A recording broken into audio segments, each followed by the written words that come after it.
নামটা নিতে। পচালু। হ্যাঁ, কখনো কি কথা হয়নি, দেখা হয়নি বুবলির সাথে?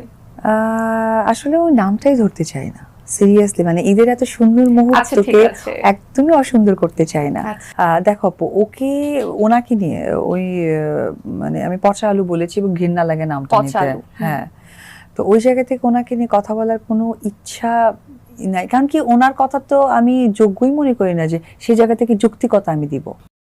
গেলে খাবার দাবারের একটা ছবি যখন প্রকাশ পায় সেটা নিয়ে অনেকে পজিটিভ নেগেটিভ কিছু মন্তব্য তৈরি করে ফেলে। তো সেই সময় কিন্তু আমি বেশ কিছু পেজ, বেশ কিছু এরকম সোশ্যাল মিডিয়াতে যারা আমাকে নিয়ে বুলিং করে অনর্থক অযথা, তো ওই জায়গা থেকে আমি গিয়েছিলাম। তো তারা এনেও ছিল, তো কঠোর কিছু শাস্তির ইচ্ছে করেছিল। তো আমার কাছে মনে হয়েছে কি আচ্ছা ঠিক আছে, অ্যাজ এ ফ্যান ফলোয়ার যে কোনো মানুষেরই হতে পারে, কিন্তু আমি জাস্ট এটাকে ধমক দিয়ে ইয়ে করেছি। পরবর্তী সময় মনে হয়েছিল যে তারা না উগ্র হয়ে গেছে, যে কিছুই হবে না, কিছুই বলার নেই।